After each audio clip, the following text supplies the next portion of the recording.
There we go. Test done here. All right. Yo, yo, yo, yo, yo.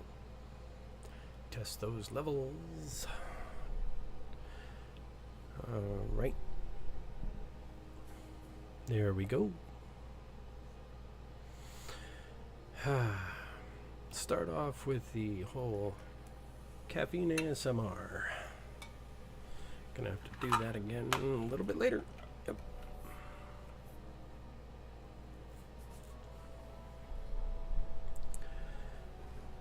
All right. How about that?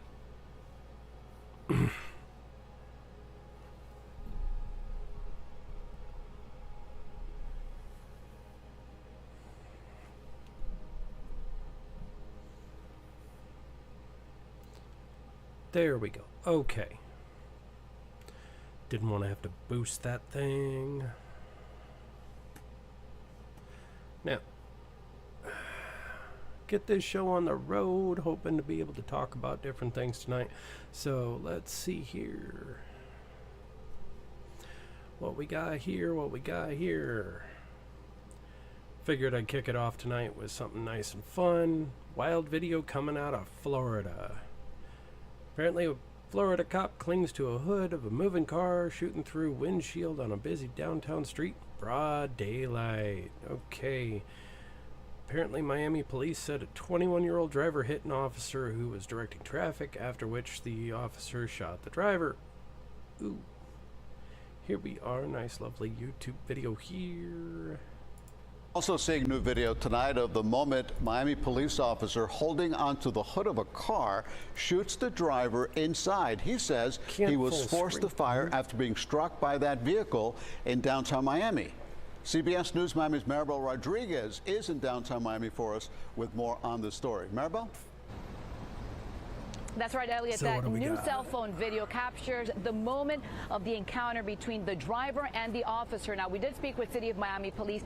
They said that prior to that video, there was an encounter, or there was a confrontation or encounter, excuse me, between the officer and that driver. He was forced to fire. We also spoke with the sister of that driver who was sitting in the back seat, and she describes to us what happened. New cell phone video posted on social media shows the moment a City of Miami police officer opens fire on a driver while holding onto the hood of the car. Seconds later, the driver stops, gets out of the car, and surrenders. It was terrible. I didn't know where he got shot. He immediately got out the car when he was shot. Sherilyn Clark is a driver's sister. She told us she and her brother, 21-year-old Melanie Clark, were looking for parking near Bayfront Park Sunday night to attend a concert when the incident happened. We were in the middle lane. He told everyone else to go with his hand signaling that we can go. According to City of Miami Police, that officer was directing traffic on Biscayne Boulevard and Northeast 2nd Street when he was struck. We know that a vehicle made physical contact with the officer. As a result of that incident, shots were fired. Clark's sister was in the back seat. Police officer went in front of his car again. How the heck did she not get hit? He's moving, trying to get out of his way. So obviously, they came in I don't get it, man. Because he's hovering over my brother's car, touching his car. Then he pulls out his gun to shoot him. The sounds of gunshots sending dozens of concertgoers running for cover. Another cell phone video shows Clark on the ground with his hands up, then in handcuffs. He said that he felt like he was gonna die. Clark was transported to Ryder Trauma Center in stable condition as the case is being investigated and his family in search of answers. I feel like he was wrongfully shot multiple times. And again, I do want to clarify, City of Miami Police telling us that there was contact between the driver and the police officer. It was not a confrontation. Now, FDLE is investigating this case. They are looking into all police body cam video as well as other surveillance video in that area. Clark remains here at JMH in stable condition. We're live at JMH. Maribel Rodriguez, CBS News, Miami. Also seeing new video tonight of the Well, of course. Definitely have to consider that one. Oh, geez. Now, the only thing I can think on that one is he was driving and all of a sudden he saw the cop and just drove right into him. And I mean, I come from family that are law enforcement, and something like that, it's kind of one of those things. They don't draw their service weapon and shoot unless, of course, you're not listening to instruction, you're not stopping. And yeah, basically, I'm pretty sure that cop was afraid for his life, because a motor vehicle is a lethal weapon. I mean, that is what that is. I mean, seriously.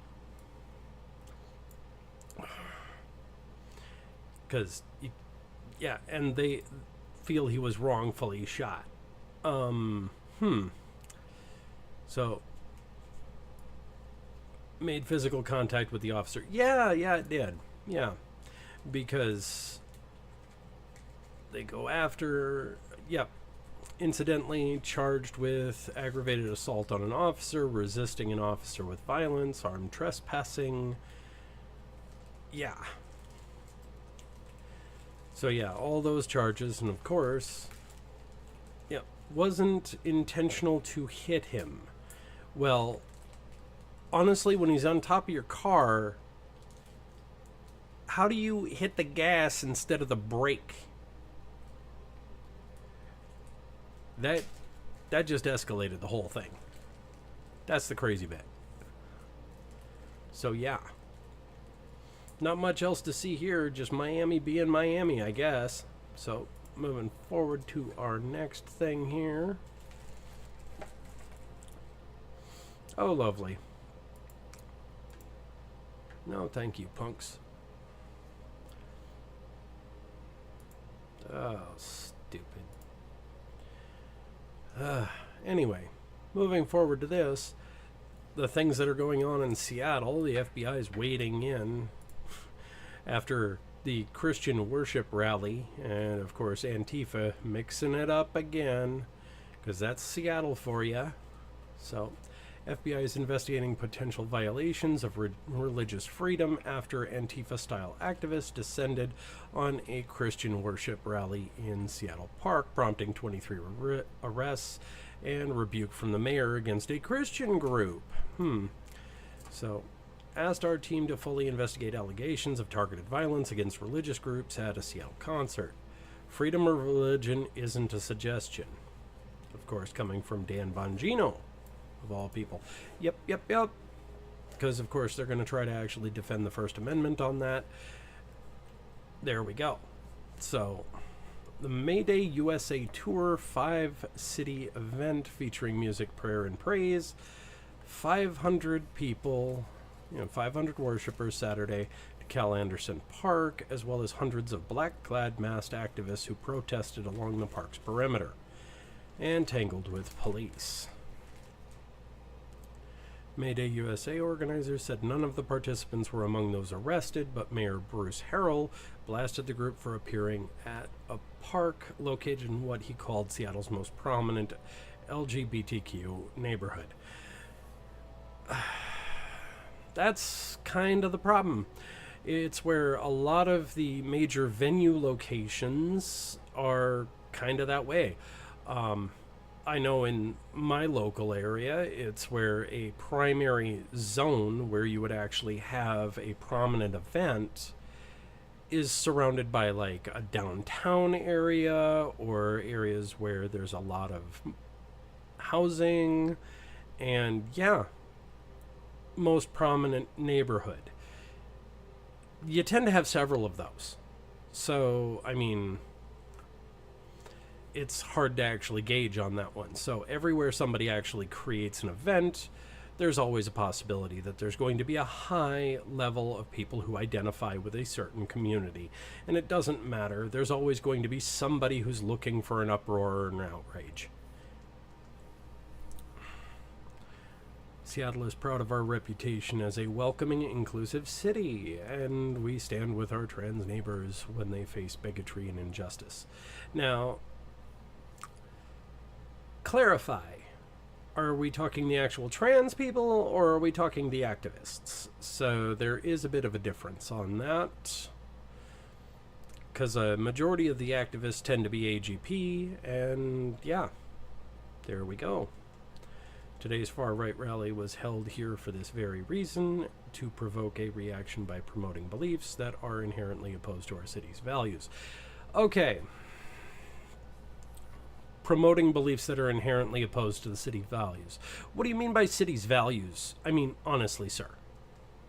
What do you mean? Because the city's values should actually be following along the lines of the First Amendment and the Constitution of the United States, which means people should be allowed to speak. I mean, everybody should be allowed to speak. When things start turning into things like attacks, then things get bad. So his accusations came even though organizers said Seattle Parks and Recreation Department routed them to Cal Anderson Park after denying their application to hold the event at a park in Pike Place neighborhood. Okay, so in essence, the Park and Rec Department decided the initial venue that they wanted that was away from this community in a different place, they denied it intentionally to make sure that it went to the Cal Anderson Park. This frickin' stinks. I smell a rat. I smell engineering on this.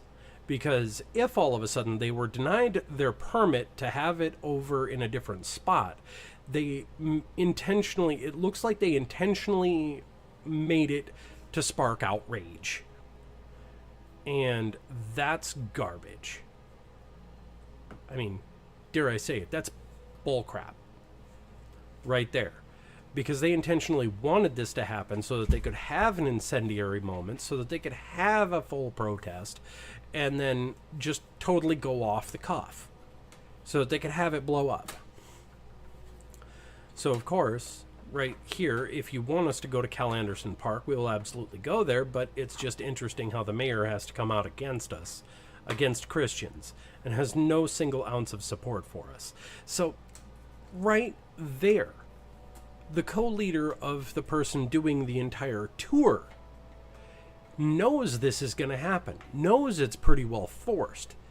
He knows he pretty well got bent over the barrel, but of course he's setting up an event. He's got things locked in. The ticket sales are already out. People have paid. So he has to do the event. Changing the venue, he's stuck. So of course he knew going in that this was going to cause its issue. And this is one of the things that most Christians understand. We are going to be attacked. That is it. But the Lord tells us we are going to be attacked, and we must walk in, stand tall. Among those arrested at the, air quotes, fascist family values counter-protest Saturday was a 28-year-old woman accused of hitting an officer with a baton and throwing a rock with an explosive at a cop. Rock with an explosive? What's a rock with an explosive? I need a better clarification on that one. And I'm one of those people that actually remembers how to make these things. So, a makeshift incendiary device of some sort? I mean, come on. What are we talking about here? The event was forced to shut down early after anarchists infiltrated the counter-protesters group and inspired violence. Well, the people who actually created the counter-protest were already gunning for a fight. That's part of the problem. Anarchists infiltrated.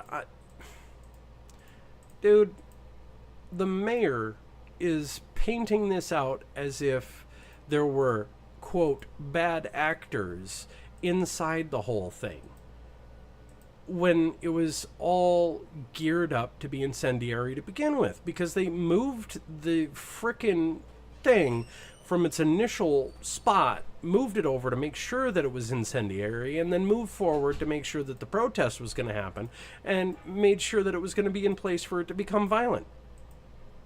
This is bullcrap. So, while there are broad First Amendment requirements around permitting events under free speech protections, I'm directing the Parks Department to review all of the circumstances of this application to understand whether there were legal location alternatives. Alternatives, dude? I wish I could just reach out and slap somebody. I wish. Because, I mean, slap somebody's desk and go, dude, realize there was an alternative. It was denied. And it was moved to where you wanted to create a problem. Oh, of course, Andy, no. Pardon me. Yep. Of course, he's going to be incendiary about this, because, of course, yep, event at a park in Seattle where the former Chaz was. Yeah, right there. Right there. Because they wanted the whole event, like they spoke earlier in the article, that it was supposed to be somewhere else. But, of course, Park and Rec denied it and forced them to move to a spot where the Chaz was. So that's intentionally incendiary. Like, set up for a problem right there. Evangelical groups reacted by holding a Rattle in Seattle rally, waving signs with free speech for all, cut Bruce loose. Of course, it's going to burn political because they're going to come out against the mayor. Demanded an apology from Mr. Harrell for his disgusting comments aimed at bringing harm to the faith community. Okay, yes, there are going to be a lot of people that are in every single city in the United States that are Christian, that identify as Christian. So, of course, this is going to turn into a political boondoggle for this mayor. Come election time, I don't know if that's going to help or hinder him. So, whatever. If the mayor won't apologize, it's time for him to resign in disgrace, said the statement led by Pastor Russell Johnston of Pursuit Northwest, a church with 3 campuses in Washington State. Okay, so that's a pastor with multiple, just 3 different churches. And speaking out against this because it's turning into a political firestorm. So local politics is going to get upheaved over this whole thing because there are going to be people who actually say that he didn't do enough, and then there's going to be people who say that he catered to it, and maybe there are going to be people that say, well, he set it up to fail, and, there's just, he's not going to win. Either way it goes. He's pissed off both sides, and he's bent over a barrel. So, responded by issuing a statement of support from diverse group of prominent Seattle Christian and faith leaders. Included Reverend Victoria Carware. That's definitely a strange last name. Go you. Senior pastor of the Queen Anne Baptist Church, who blasted the May Day USA gathering as a weaponization of religion to spread hate. Okay, well, it was a whole bunch of people coming together to have a church get-together for, like, a worship night concert type thing. Like, a whole bunch of different artists that were going to actually sing music, hallelujahs, and kumbayas, And in essence, if you were to use the old terms of way, way, way back, like the 60s, it was going to be like a frickin' love-in, that kind of stuff. Everybody was supposed to get along. But of course, it was in an area that gets perceived that this entire group of people are insert slur, So all of a sudden it has to be a complete protest against it. The May Day USA tour is billed as a movement against child trafficking and abortion inspired by the Don't Mess With Our Kids movement that began in Peru. Today in Peru, transgenderism is classified as a mental illness and life is defined at conception. It's our turn, said May Day USA. Okay, well, I can see where all of a sudden that happened. So, of course, the firestorm kicked off because of affiliations and who was organizing it. And yeah, like I said earlier, they originally had the intent to have the whole thing somewhere else and not on top of a freaking powder keg. They had originally planned to not have it on top of a powder keg, but the city made it that way anyway. Man, that stuff pisses me off some days.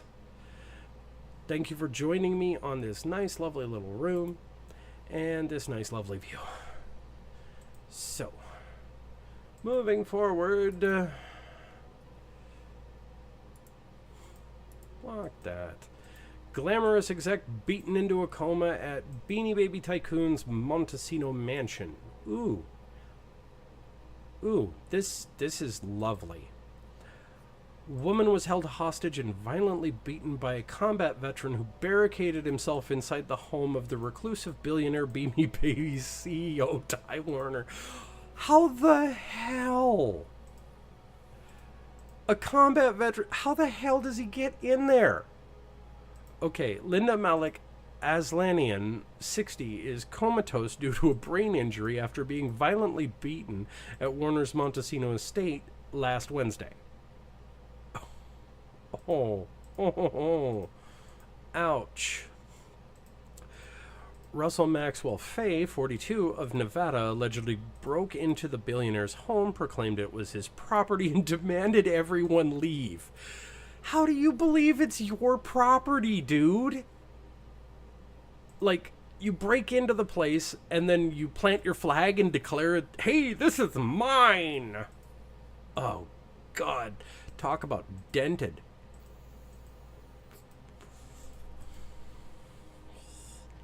When officers arrived at the scene, they found Malik Aslanian outside with severe injuries and Faye barricaded into a second-story bathroom. Oh, so of course, he goes all the way to the bathroom.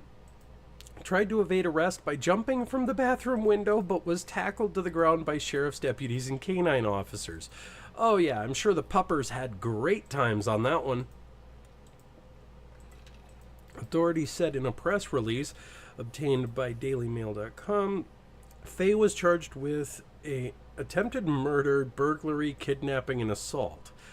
Former Army combat soldier who has previously claimed he was trained to eliminate his enemies is being held at Santa Barbara County Jail and is not eligible for bail. Of course not. You beat a 60-year-old woman. Warner, 80, was at the mansion located in Montesino, Southern California celebrity enclave that home to dozens of stars, including Duke and Duchess of Sussex, during the attack, but was not unharmed. It is unclear if he and Faye ever occupied the same room. Honestly, I would doubt it. Officials do not believe that Faye personally knew the CEO or alleged victim.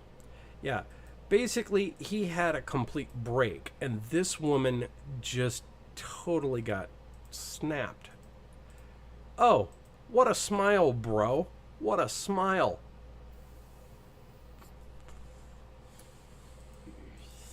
'18 mugshot. Yeah.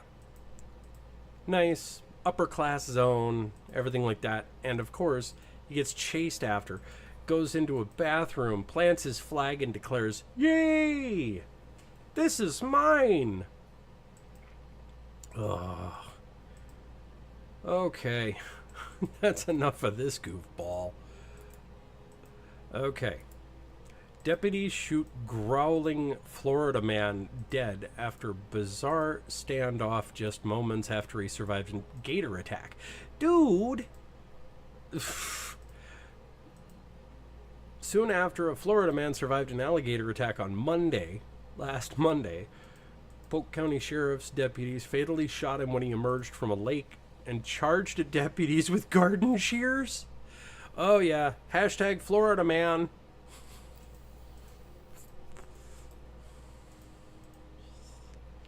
Just before 6 a.m., a clerk at a convenience store in Lakeland told police that a man was acting bizarre. What could be on? When you're on, meth or whatever it might be, sometimes you're out of your mind. Yeah. The fact he was bitten by an alligator significantly and still continued his rampage is shocking. Oh, jeez. Fled the scene before deputies could question him. He got away? Received a tip that a man was swimming in a lake known to be infested with gators. Monday, that an alligator bit the man's right arm. His conduct was outrageous. It was bizarre. This is crazy stuff. You know it's got to be true. You can't make it up. Witness actually took a life vest and tried to give it to him, and he wouldn't take it. What? Yeah, definitely Florida man. Wow. Another witness told police that the man was growling at them when they tried to assist him. Suspect, identified as 42-year-old Timothy Schulz, walked out of the lake, grabbed a pair of garden shears, adding that the sheriff's office said Schulz used a brick to try to break into a vehicle. Said Schulz charged at deputies with garden shears, after which the deputies ordered Schulz to drop the shears. They tased him twice after he didn't comply. Added that the suspect entered the passenger side of a running patrol vehicle and attempted to take a gun from its holder. Dude, like all of a sudden they tried to tase him twice and Florida man just won't stop. Just won't stop. So he's just coming. So of course he comes after the officer and tries to actually get the gun out of the holster. And then of course deputies shot multiple times. As a result, he is deceased. Well, a gator wouldn't stop him, and he was of the opinion no one's gonna stop him. 2 deputies, a trainee and his trainer, fatally shot the suspect. The deputies have been placed on administrative leave while the state's attorney's office reviews the police shooting. Sheriff Judd noted that Schulz has a long criminal history, including several arrests for drug charges. Way to go.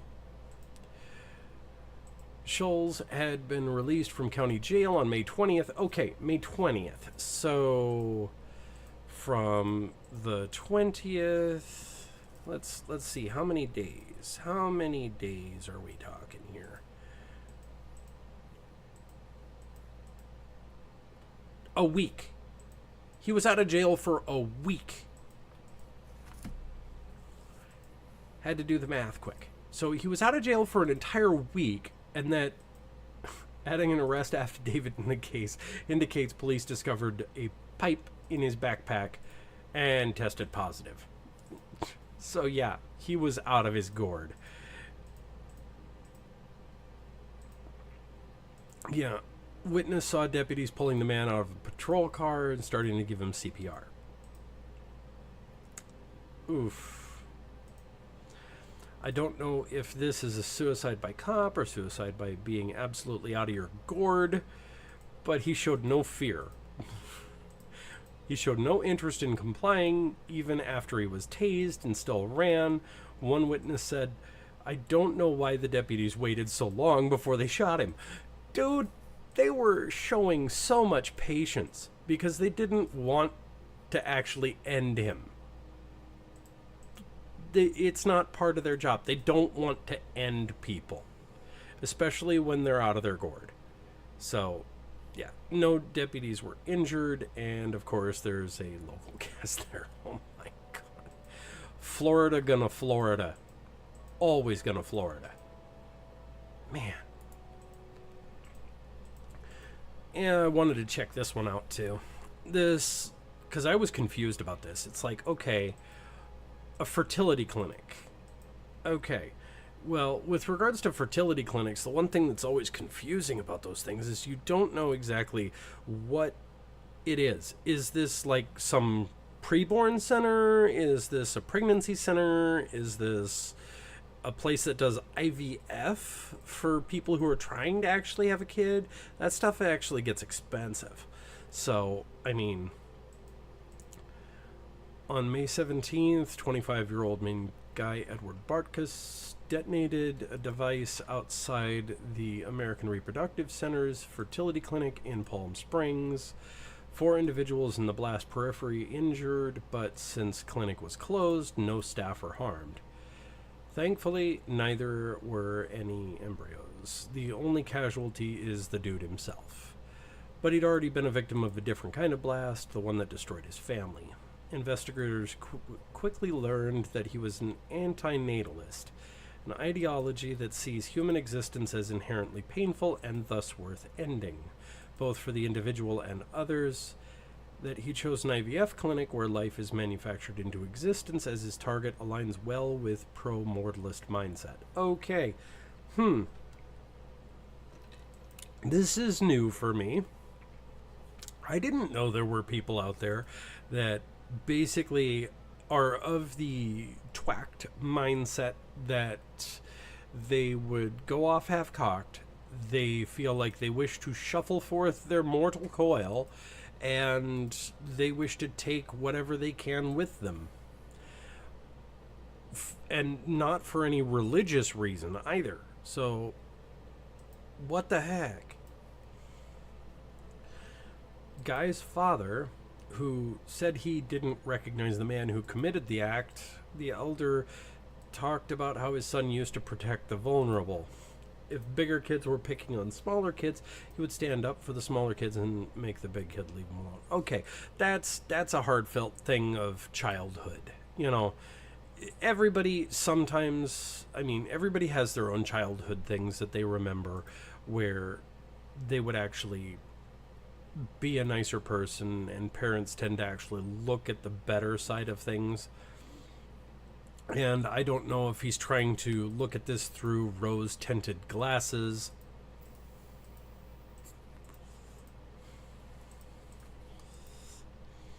Used to be a good kid who liked hiking, mine hunting, rock hunting, his computer, Xbox, kid things. Something changed. Yeah, something changed. Who knows what he was doing? Who knows what he was talking to? Anything like that.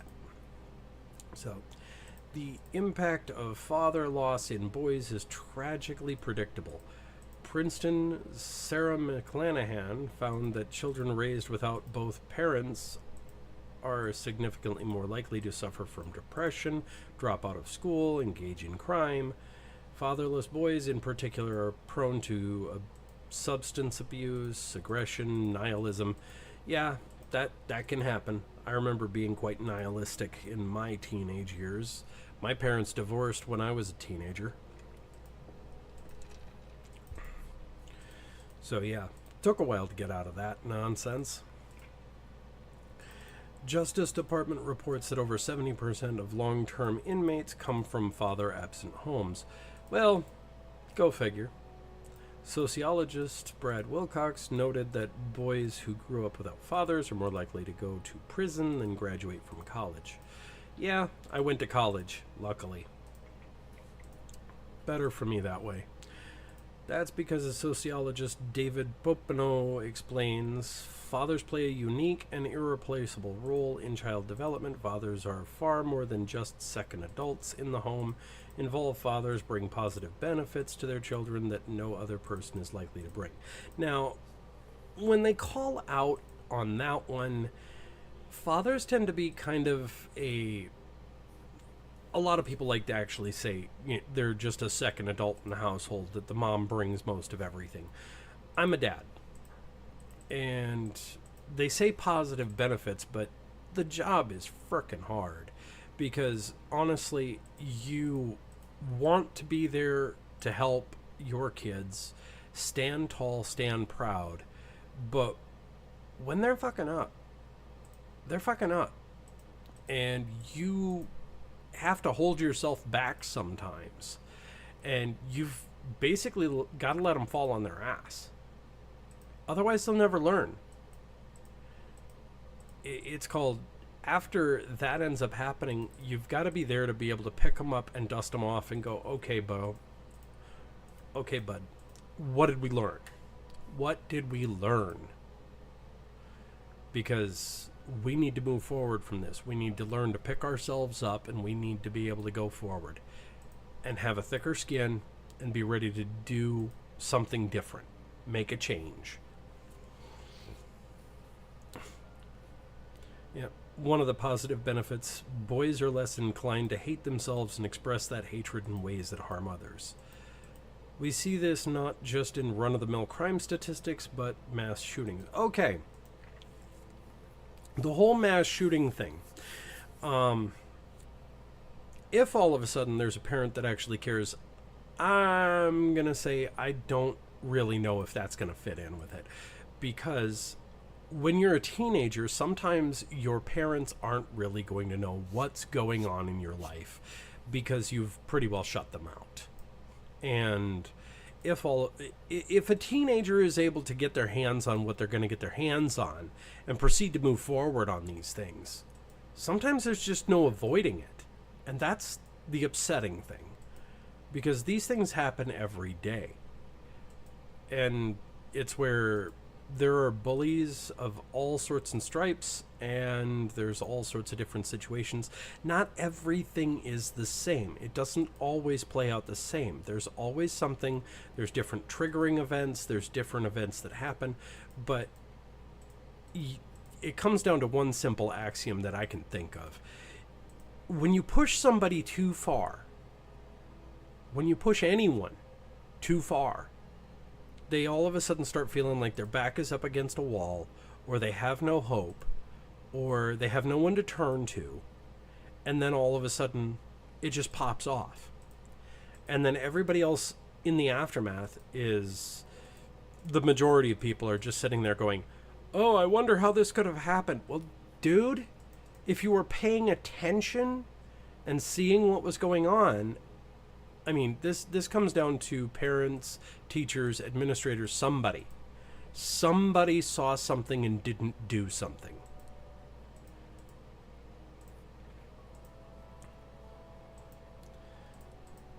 Yep. Details change, but the family structure does not. Yep. Guy didn't shoot up a school, he bombed a fertility clinic. But the impulse was the same. Destroy life because you no longer see its value. When a man doesn't believe his own life matters, he'll start to believe no one's does. That's a bit of a point. It's a point. Some people make it.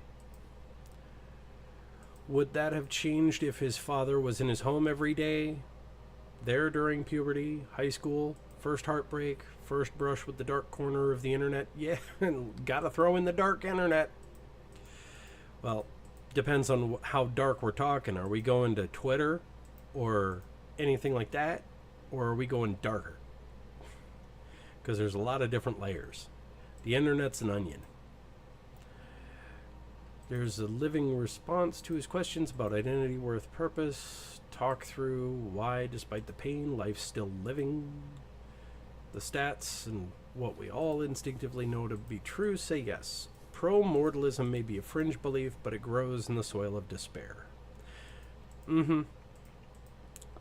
That's, like I said earlier, if you have events happening and then it comes forward and no one is noticing to actually eliminate that problem, that despair, to help stand in the path of where the problem is going and lift somebody up and say, hey, I see you.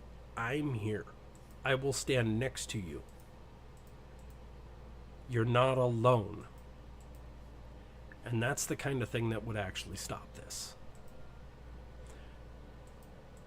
Yeah, these outlets may create life, but they often bring that life into a world intentionally void of one or both adults responsible for their existence. Yeah, that's kind of a callback with regards to IVF. Sometimes things go the way they go, and it doesn't exactly succeed all the time. And when all of a sudden, because there's all those different things, the parents could end up splitting up. They may, go their separate ways. But in the divorce, this is going to go into a controversial topic that I've run into myself. It's the woman is able to retain the rights to the embryos that are already fertilized. So if the husband if they go through a divorce, she could still go back to the IVF, continue forward, keep trying if she wants to spend the money towards it. And then it gets really dirty, because if she succeeds, and next thing you know, she's got a kid, she carries to term, everything like that, it's the ex-husband's DNA. Now she's a single mom.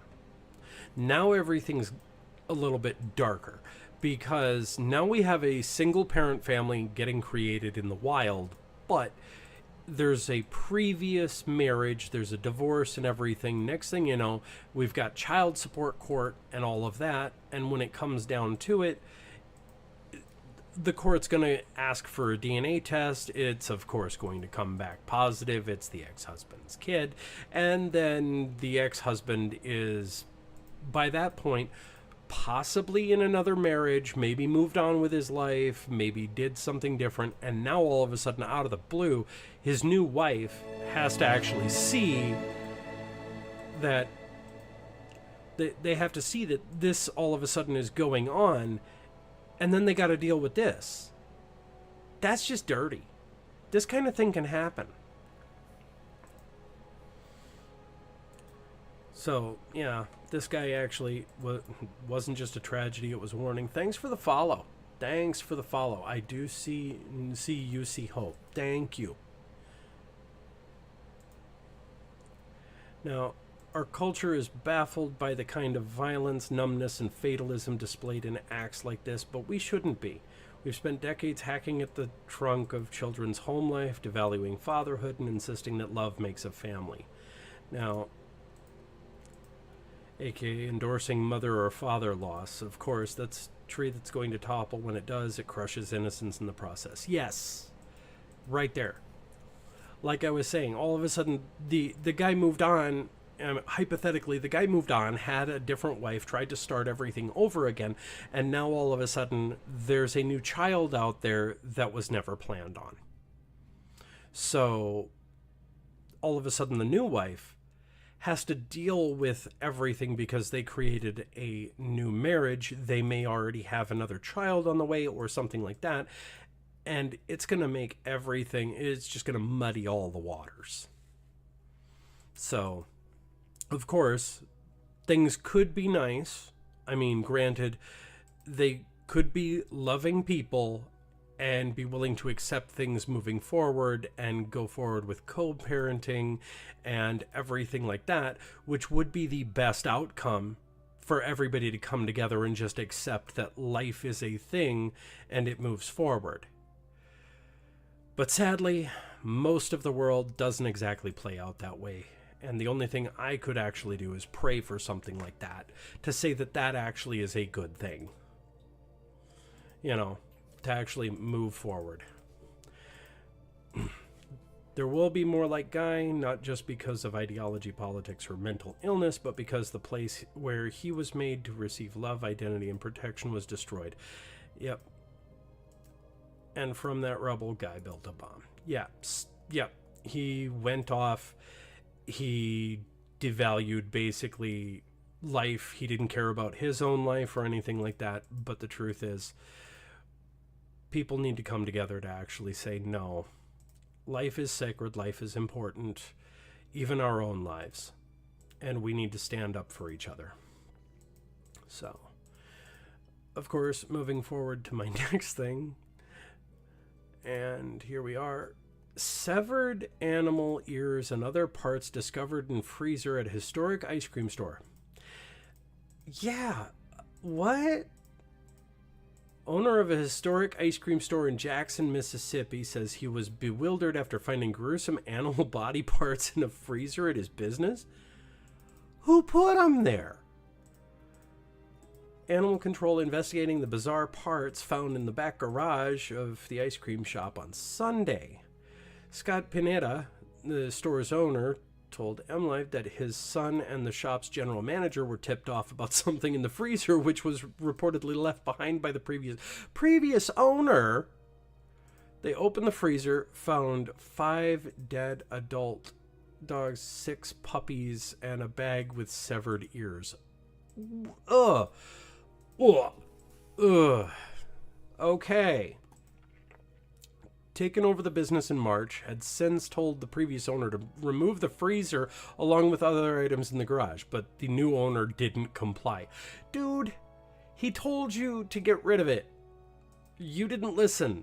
And of course, now we're facing this. Of course, the other side to this is he wanted him to throw it away to destroy the evidence of what he was doing. Now I have to ask, what was this guy dirty doing with this freezer? Officers from the Jackson County Animal Control collected the parts after Pineda instructed general manager to call authorities. Of course, call the authorities, because this is just creepy. Now, would release more details after they get further along in the investigations. Don't know what she was using it for, whether it was taxidermy. Don't know. Frustration is for her not to get these things and leave these animals at my place of business knowing they were in there. Of course, gotta love the photo. Nice and shock. Ice cream shops, man. Went on to say that he planned to renovate the shop, bring it to its former glory. Now, this is the even more concerning thing. All of a sudden, you have to question what is going on here, because it's with an ice cream shop, and previously it was an ice cream shop, but that was in the freezer, and then all of a sudden, yeah. All the people that have been coming in this morning, everyone has been coming in with support. MLive said the previous owner did not respond to a request for comment. Scenes from the ice cream parlor can be viewed on the news report from Wilkes on YouTube. Parlor was first established nearly 100 years ago and a favorite place to visit in Jackson. Okay. Now, definitely strange. I mean, what exactly were they doing? Because this just comes into the hideousness where you have to think about the animal remains being in the freezer. Why did you keep them in the freezer? Was it just because you were delaying time out or anything like that, and you were going to try to leave the new owner as a patsy? Were you doing some sort of animal dogfight thing? I mean, or illegal breeding? Yeah, you call into question what somebody's motives were on this. So, of course, that investigation is going to continue on in Mississippi, but ugh. Now, moving on into the next world news that gets kind of yucky. Homeowner uncovers pool for the summer and makes it disturbingly gruesome find. Okay. Long Island. The owner of a Long Island home made a disturbing discovery floating in his pool when he's uncovering it for the summer. East Shoreham homeowner called police on Sunday to report that he'd found a lifeless human body floating in the pool. Reported that the homeowner did not want to talk about the incident, but his neighbors did. I don't know why somebody would try to get under the cover. Dude, did he actually try, or did somebody put him there? It's not a smart thing to do. I really wouldn't be happy opening my pool to find that. This is where all of a sudden, even in many neighborhoods, some people sneak into other people's pool areas, and I honestly would not be entirely surprised if somebody tried to use it as a body dump. Some people just are terrible. Suffolk County Police said a county medical examiner was working to identify the body and cause of death. Some believe it might be the body of a fugitive from the law who is suspected of murder of his father in Rocky Point, which is a few miles away. Matthew Zoll, 23, is believed to have stabbed his 63-year-old father to death in November. Police have been searching for this dude ever since. We don't have a definitive ID on the body yet. However, based on the location where the body was found, proximity we believe to be the crash site, the clothing, and the fact there were no shoes. Okay, they pretty well are sure this is the guy. So yeah, he might have tried to hide under the tarp while people were searching for him, and unfortunately, tarps like to push the air out, and next thing you know, it's horrific. It's bad. So, investigating the possibility that it would be him, currently waiting for DNA. Based again on evidence we were able to uncover, investigating the strong possibility. People walk around, kids are around, and to think of that, it's crazy.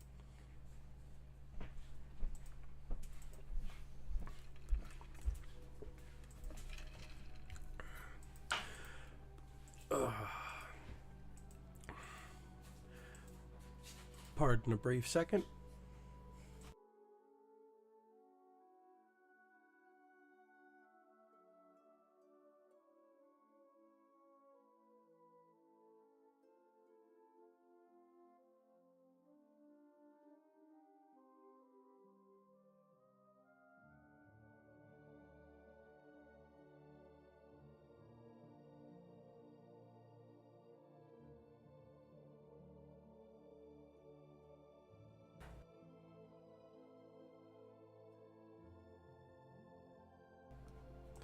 All right. Sorry.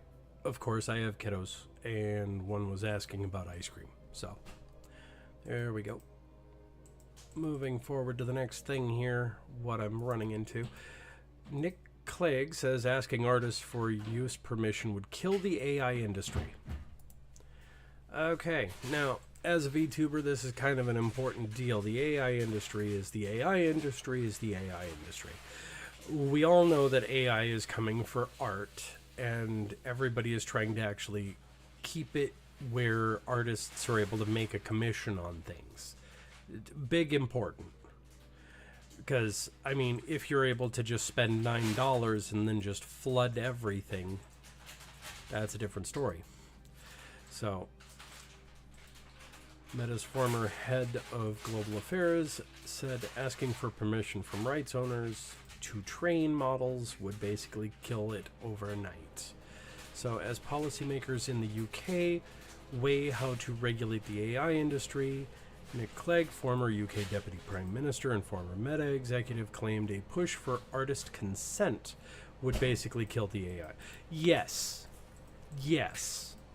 If all of a sudden legislation actually came through that required that all AI training would require artist consent from all of the artists before they could actually train on it, yes, that would end it.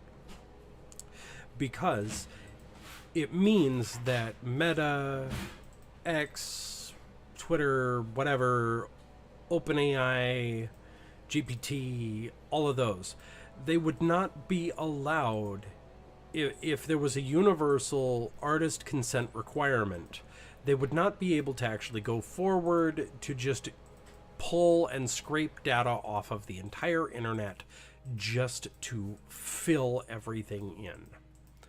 So they couldn't train as easy as they could. They wouldn't be able to actually put it all together as quickly as they could, and they wouldn't be able to scale it as well as they could. So, of course, that's the reason why they say it would basically kill it, is it would cut them off from the easiest, freest web source that they could get for all of their data to train on. So, speaking at an event promoting his new book, said the creative community would have the right to opt out of having their work used to train models, but he claimed it wasn't feasible to ask for consent before ingesting their work first. Yeah, like I said, they don't want to have that roadblock. They want to be able to suck up whatever they can. And this is where I can go off on things with regards to, like, Photoshop. I recently had a conversation in a different stream. There's a different person out there. You might want to check them out. They're a smaller person. Operator Grizz. They were doing art, and they weren't able to really work things out with Photoshop. Now, a small little discussion happened between me and them through chat was the fact that Photoshop has made it in their terms of service and their subscription model that all artwork that is created, generated, edited, everything that you push through Photoshop is theirs to train their AI models on. Without compensation, without any agreements required. You have agreed to our subscription service, so therefore you agree to our terms of service, so therefore you agree to us using 100% of all of your art assets on AI training. So, yeah. I almost stepped into that trap. No, I don't use Photoshop. Honestly, there's an open source alternative. That's GIMP. As far as things go, I would use the clunky GIMP over Photoshop or some other alternative if I was trying to do art, because I wouldn't want my personal stuff that, I mean, I'm not the greatest artist in the world, I'll admit it. I honestly suck. But there are a lot of better artists out there in the world, and I would recommend them not to use that product, because could we imagine for a second if somebody like Nanoless who is one of the premier model artists for VTubers, and she had all of her stuff in Photoshop and had gone through those terms of service, and all of a sudden the AI was allowed from their terms of service to basically suck up 100% of all of her art assets and immediately feed it into the training model so that then they could do cheap copies by AI prompt just because somebody wanted it. It disgusts me right there. This is the kind of thing that just makes me sick. Because honestly, I'd prefer to actually pay for the artist. Now, I just don't know how you go around asking everyone first. I just don't see how that would work. And by the way, if you did it in Britain and no one else did it, you would basically kill the AI industry in this country overnight. The comments follow a back and forth in Parliament over new legislation that aims to create creative industries, more insight into how their work is used by AI companies, an amendment to the data use and access bill would require technology companies to disclose what copyrighted works were used to train AI models. That right there, like I was saying for the whole Photoshop situation, right there, what copyrighted works were used. It wouldn't matter. That's the loophole. The TOS in Photoshop goes around that because inside the terms of service, they don't need to disclose it because it's in the terms of service. It's already agreed upon. I mean, they'd be able to actually say what copyrighted works were actually done, but then they'd have to add the addendum saying there's nothing you can do about it. They signed the agreement. Yep. Dua Lipa, Elton John, Andrew Lloyd Webber, among the hundreds of musicians, writers, designers, and journalists, signed an open letter in support of the amendment. Yeah, you can sign your support of the amendment, but of course these other people are just, they're looking for their little loophole that they can do, and they're going to hide it in a lot of the fine print on a lot of things. They're already trying to get away with it. They've been trying to get away with it since 2020. It's still moving forward. You can try to actually close the door on this, but I think everybody was just too slow on the uptake, and the cat's already out of the bag, and Pandora's box has been opened. I think we might be too late. The amendment introduced by Biban Kidron, who is also a film producer and director, has bounced around gaining support, but on Thursday, members of Parliament rejected the proposal. Way to go! Way to go. So that's just going to drag things out and make it so that any progress is just not... They're going to get too far ahead. This is the kind of thing. If it slows it down some way, somehow, then that just leaves the door open. Technology Secretary Peter Kyle saying Britain's economy needs both AI and creative sectors to succeed and prosper. The problem is AI is already seeking to remove the creative sector and take it over. And next thing you know, we've got nothing but AI slop everywhere, and original art is going to be hard to come by. So, and it's getting scary with AI. Things are getting a lot more clear. I remember the day when we used to be able to tell AI art by how many fingers were on the hand. That's gone. It's scary. That's gone. They're doing music videos now with actual people. Like, of course the voice actors are freaking out because the latest version of Google's AI is able to pull this off. So, Peter Kyle saying Britain's economy... Yep. All right. A transparency requirement would allow copyright law to be enforced, and AI companies would be less likely to steal. I call bullcrap right there. Less likely to steal? No. They will immediately search for their copyright loophole so that they can get around it. They always will. Disclose what content they use to train the models. yeah, they'd have to go back and figure out every single piece of what they've already done. And it's already too late.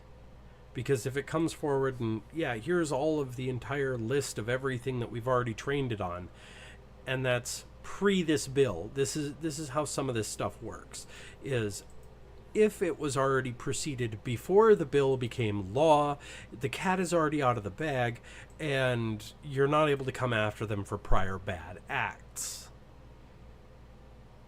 So basically, in the aftermath going forward, they've already gotten their training done. They're going to get it done before anything becomes law. And then all of a sudden they're going to make sure to put it in there that, okay, now that the box is closed, we've already done everything before the box was closed, so we're good. Moving on. The fight isn't over yet, and it returns to the House of Lords in early June. Ugh, British politics. Returns to the House of Lords. Why isn't it being argued in the House of Commons? Basically, House of Lords is a whole bunch of fops sitting there and nodding. They're not elected people. Of course, one of my last things that I wanted to talk about before other things, I mean, I was going to go down a rabbit hole at the very end, going with my Twitter feeds. I was going to actually look something up that I actually saw. But this one is kind of concerning. The Texas Bill SB 20, ban anime. Now, I actually looked into the actual wording of this bill before we get talking. Okay. House of Representatives voted on and passed SB 20, a bill created by the state of Texas that could end up banning all anime. Yes, no joke, it is so broad and vague that, of course, a lot of people are actually saying this is the lolicon bill, which, of course, a lot of people out there on the internet would say that that's a good thing. You know, a lot of normies would say that's a good thing. So, but the problem is, it is so vaguely written that it would ban any depiction of any child character on anime. Which means, anybody remember the old Dragon Ball anime? From like way, way back when it was airing on Cartoon Network? I'm sorry, I am that old. Yes, I remember. But this bill would make sure that even Dragon Ball would be banned in Texas. That's how vague it is. Yeah, little Goku with the tail, even though he's wearing a gi. Yeah, that would be banned. Now, the bill has been voted on and passed by the Senate on March 12th. This means that all it needs to happen is for Governor Abbott to sign it to become law. So yeah, next week, keep everything posted. Next week, it's going to be on his desk for signing. So we get to actually see if he rubber stamps this thing, it goes through, and next thing you know, the state of Texas has declared watching anime as a felony. Yeah. Does not specifically target anime, however, anime, video games, and other forms of digital media could fall under the bill's scope. Yes, it is that vague. On explicit content involving minors, whether real, drawn, or AI generated. Make it illegal to possess, share, or create obscene material. Yeah, define obscene material. Like, let's see here, Dragon Ball. There were moments where all of a sudden it was Goku with his tail going off to the hot spring. That alone would actually shut that down. Even though he was wearing shorts in the comic, they could immediately, under how vague this thing is, they would just say, oh, that's sexualization content. Bam. Done. So yeah, all of a sudden it turns, and some of the rules in the bill include if you possess any physical hard copy. So yeah, the weebs in the state of Texas who actually own 100% of every episode of Dragon Ball, yeah, better not let anybody see your entire collection. of your anime. Because next thing you know, somebody's going to come in, see it, and then you're going to be in deep trouble. Yep. Penalties for it are a felony all the way up to second-degree felony for repeat offenses. Yeah. AI gaining prominence, what that means for your 10,000-year-old demon masquerading as a 10-year-old girl remains to be seen. Yeah, I looked over the law. It's very, very vague. Because the only thing it faces is the context does not exist in the bill. That's how it is with a lot of laws. Context does not matter. The truth is, in the courts, they don't care about sarcasm. They don't care about how you word something. They don't care about the lore. Just the image itself, or the look of impropriety, or the possibility of something bad, they immediately go for it. And that's how it is. If it even has a whiff of a problem, then yeah, boom.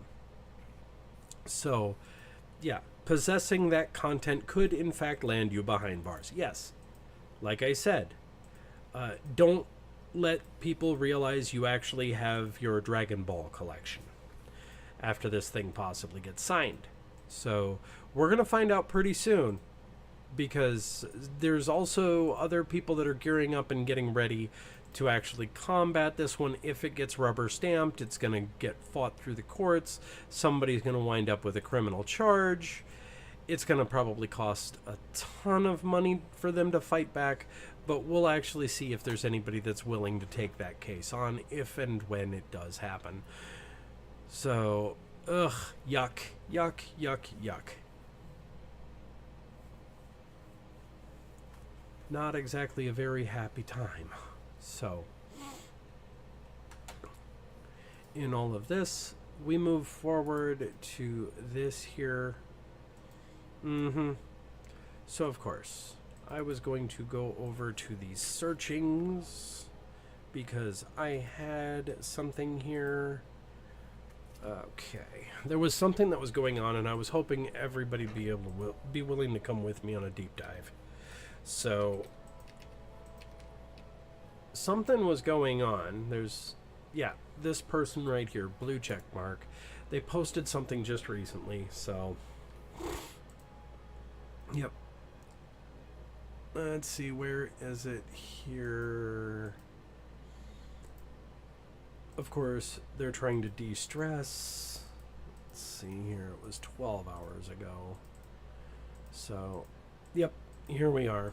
Because they were saying that they actually had an issue, but I'd love it if somebody could clue me in, like, comment, subscribe on YouTube, something, you know, reach out to me, send me a message somewhere. Just give me a heads up what the heck is going on here, because they're like, people still refunding me for my hard work, and when will it stop? So, of course, their PayPal is going to get shut down. And didn't exactly know who they were, so okay. So artist VGen, okay. So they're actually an artist. So rigging examples, yeah. So I'd have to actually look over their work and see things, you know. So, of course, they left to go fishing. That's fine. I have no problem with somebody going fishing with what appears to be this. So, canceled for no good well, why did you get canceled? Okay. High volume dispute feed here. Ugh.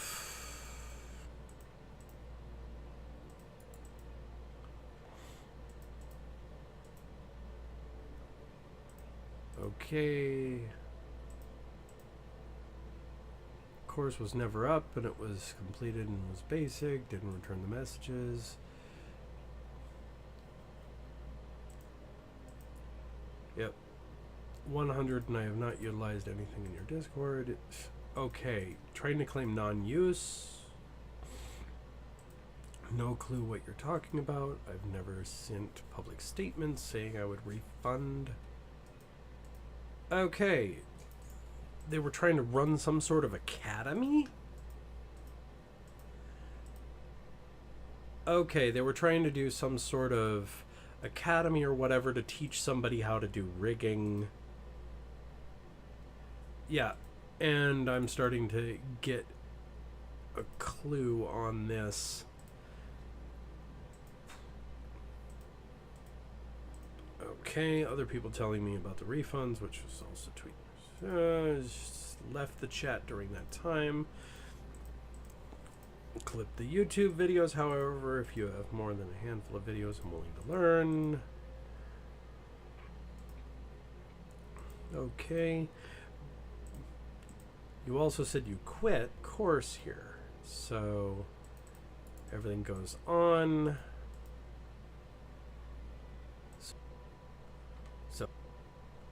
So yeah. The way of life continues onward. Now, since we are all done with that, I figure we could probably chill out for a little bit longer and actually see about a game. Possibly.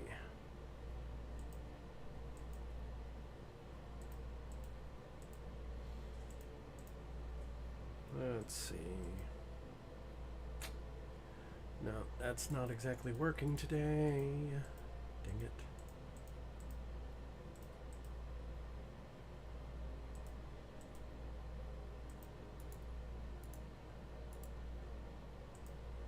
Let's see.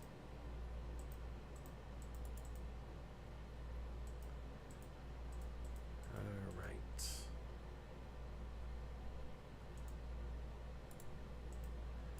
Something scuffed. Something scuffed. Let's see here. Well, there we go, hopefully.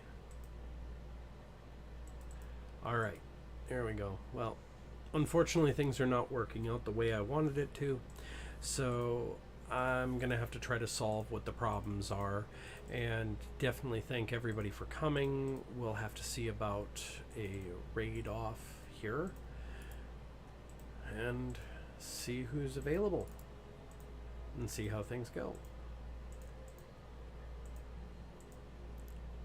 All right.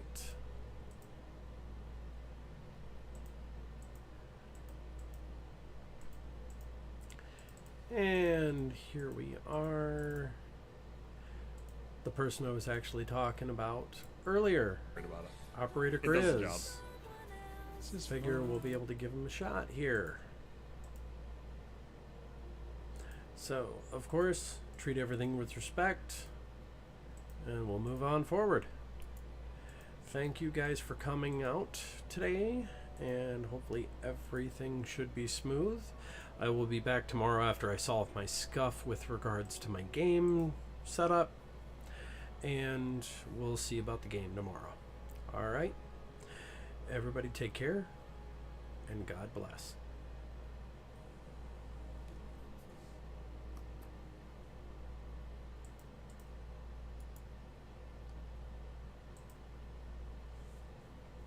Pretty limited. Unless you're like super